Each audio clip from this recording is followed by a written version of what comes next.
Look, by now we have all been through it. The collective exhaustion, the disillusionment, the quiet resolve to just sit back, grab a glass of wine or coffee, and watch everything burn down around us.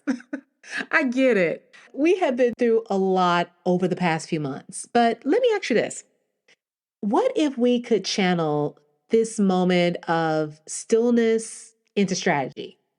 What if we could protect our peace and prepare ourselves to move forward with audacity and precision?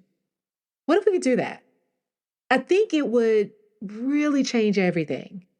And in this episode, I'm not here to tell you to jump back in the fight. That's not my goal. You've earned your pause. Take a pause, protect your peace, do all the things. But I am here to challenge you to think about what's next. How can we use this time to reposition ourselves, to refine our strategy, and really prepare for the opportunities that are going to come? Because whether we like it or not, the world is still moving. And in all honesty, we got to move with it. So, my hope is that by the end of this episode, you will feel equipped to approach this shift in landscape with more clarity and confidence. And that's one of the reasons why I wanted to wrap up our mini series talking about where we go now. Because to be honest with you guys, I have been really pondering that question. They say the odds are stacked against us as women, especially women of color, trying to thrive in the consulting world. But rather than wait for a seat at the table that may never come, what if we build our own tables? What if we channeled our talents into guiding each other towards the success we deserve? Welcome to the Black Girls Consult 2 podcast. I'm your host, Dr. Angelina Davis, and I've walked the path from healthcare consultant to a mentor for women like you, ambitious, unstoppable, and ready to make waves in the consulting world. This podcast is your go-to spot for all things entrepreneurial consulting for us as women, especially women of color. Think of it as your weekly coffee date with a friend who's here to dish out real talk on building a solid business, elevating your thought leadership, and mastering that all-important mindset. And let's not forget, we're doing all of this while balancing day jobs, family life, and running teams. Yes, we can do it all. So if you're ready to dive into how you can grow a thriving consultancy or get strategies and insights that actually fit your busy lifestyle, then you're in the right place. Grab your coffee, tea, or hey, even a glass of wine. I won't judge. And let's get started.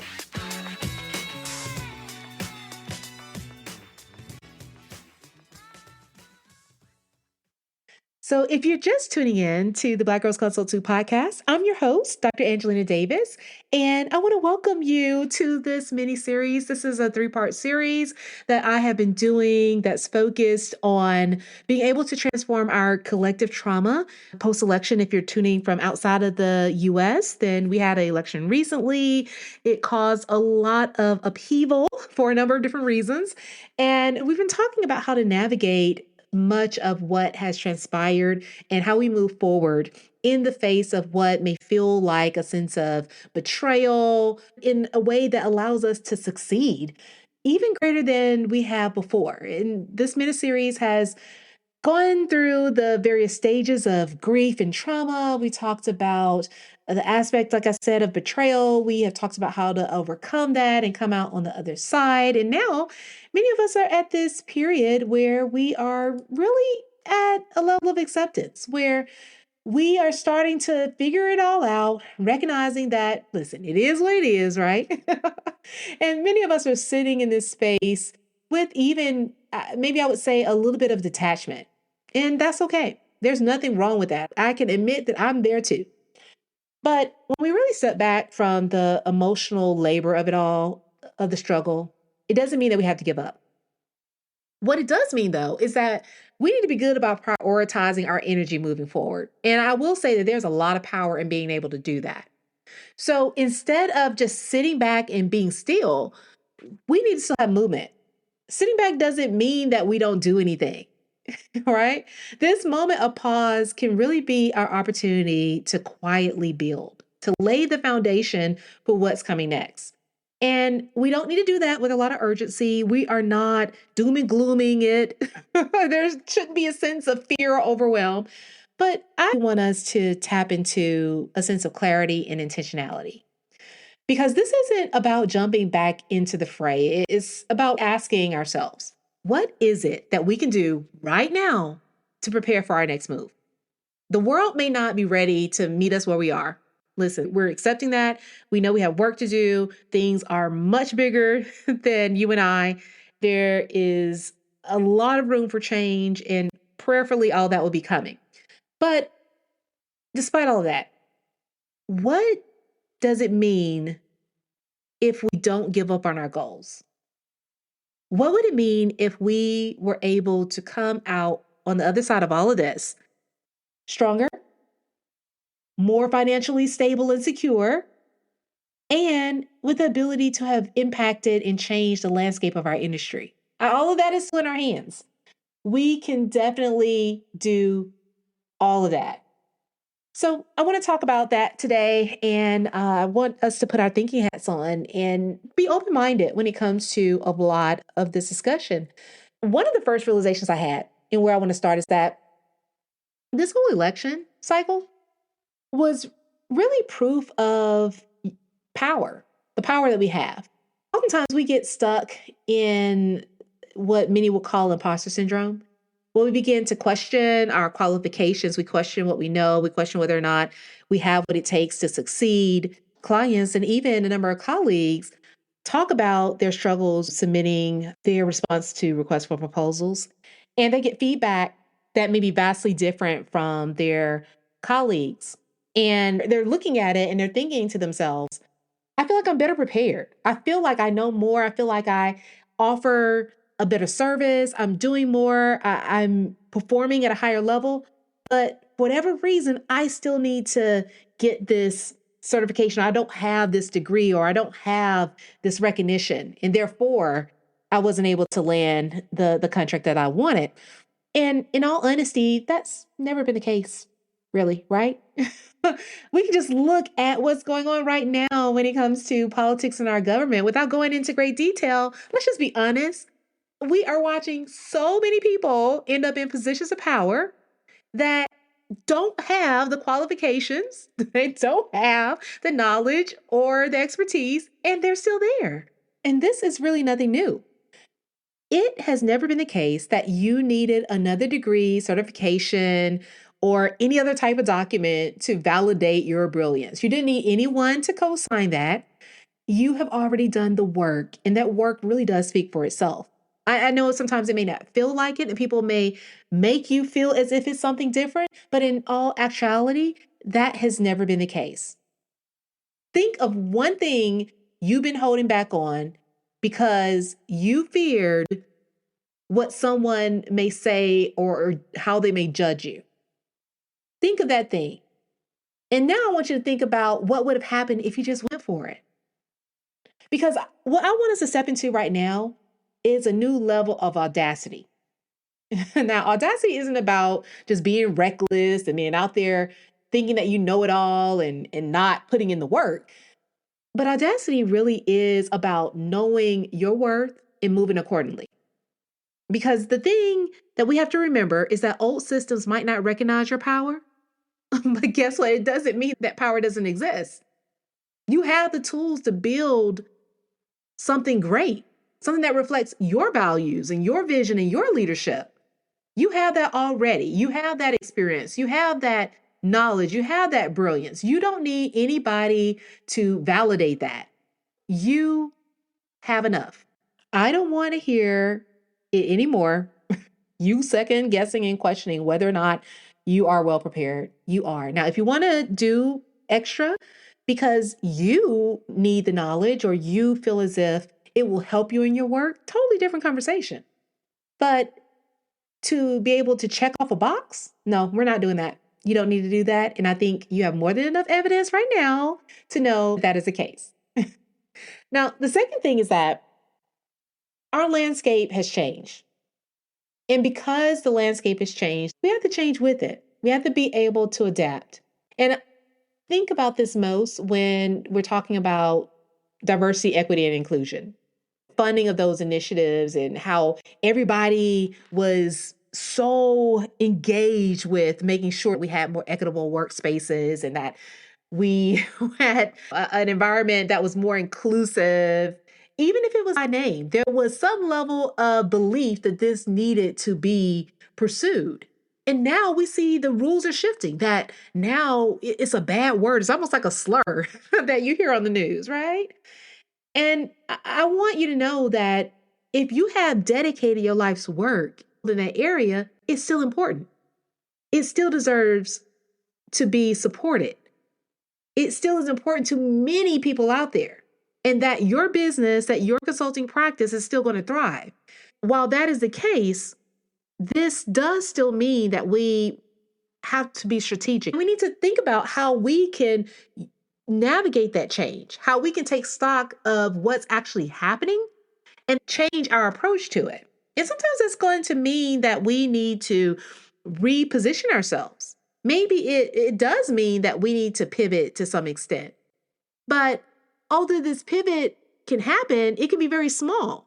It may be a shift in your messaging or maybe a shift here and there. It could be a big step altogether. But the point is that more than likely, we're going to have to adjust. And so I want us to do this with a very open mind. It doesn't mean that we have to change our focus and our mission and our goals. We just need to remain fixated on what the end result is that we want and then be flexible in how we get there. Because pivoting, making a strategic adjustment, repositioning, those things are not about abandoning your vision. It's just about staying flexible, being willing to adapt. And really, the most successful businesses and leaders and movements aren't the ones that resist the change. They're the ones that actually adapt and still navigate further to get to the end result.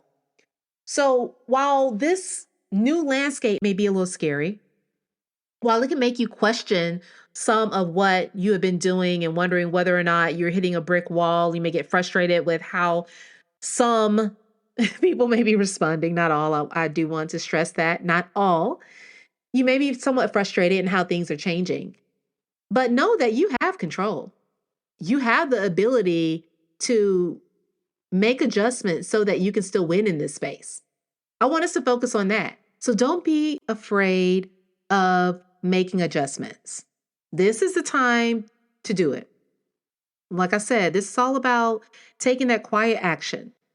We don't need to make a big announcement, a big to-do about it. You don't need to make a post on LinkedIn or on any other social media channel. You don't have to revamp your website into something different. Just make the shift. Make the adjustments necessary for your business to still succeed in this new environment, in this new landscape.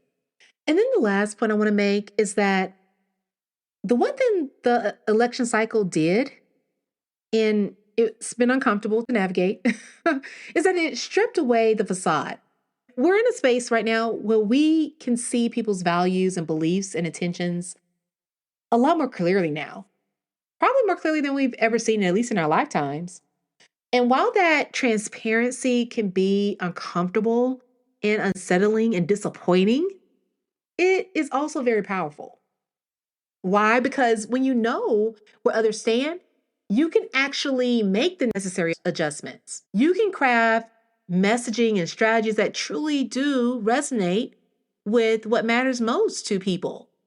And I know you may be thinking that I don't want to resonate with someone who is so vastly different from my beliefs and core values. And that is a lot easier to do when you're thinking about one-on-one consulting or maybe even working with a smaller business. But when you get into these corporate environments and enterprises, there are going to be a lot of people at that table.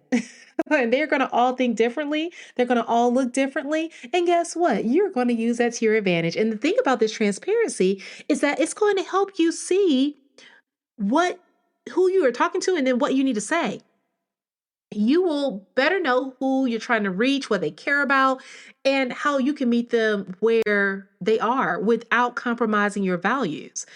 I like to remind clients all the time is that when you go into a conversation, a meeting at the corporate level, and you may even be pitching your services or whatever it may be, you're going to have people at that table that disagree with you, that are going to be opposed to working with you.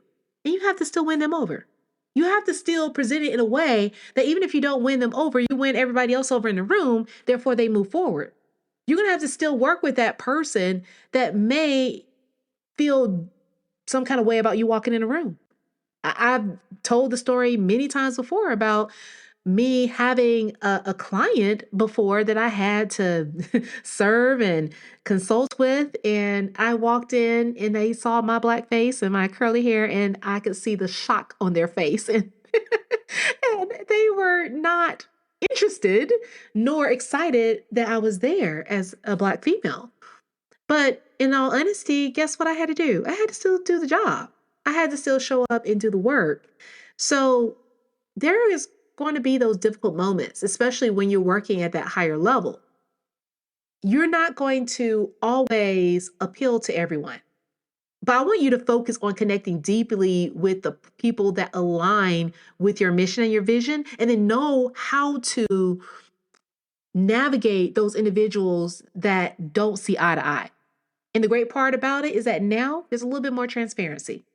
You know a little bit more about who may not necessarily be on your team at that table. That's actually a powerful thing to have. Transparency is powerful. I don't want you to look at it as a disadvantage. It is actually literally a roadmap telling you what you need to do, who you need to talk to, and what you need to say. So use it to craft your arguments, your pitches. Use it to create the initiatives that's going to resonate with all of the stakeholders at the table. I want you to use it to your advantage, because that right there is going to be one of the most powerful assets that you have. It's going to be your ability to turn this transparency into power. And I'm telling you, it is extremely powerful if you use it in the right way. So when I think about where we go now, I don't just think about us being at a standstill. I actually see us using this as an opportunity to recalibrate, to prepare, to move forward with purpose and power. Because the truth is that the world is going to keep moving. Whether or not we're ready, it's going to keep moving. But the question is, are we going to be ready to meet the moment when it comes? So here's my challenge. I want you to use this time wisely. I do. I want you to build. I want you to strategize. I want you to move with audacity. You can do that while you protect your peace. I want you to do all these things, because when the next opportunity comes, and it will come, it's definitely going to come, you want to be ready to claim it. That's what we have to do right now. That's what we do next. That's where it's going. So I hope this mini series has been helpful for you as we all navigate this whole collective journey. I truly do hope that you've been able to glean something from it to help build and expand your practice. I really want to thank you for joining me today for this last part of the series. If this episode resonated with you, be sure to share it with someone who really does need to hear it. Spread the word, pass this along. We all need to stay empowered. We all need to motivate one another.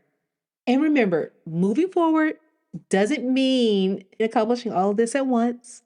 It means that you can move with excitement by taking one bold step at a time. That's all it takes. That's it.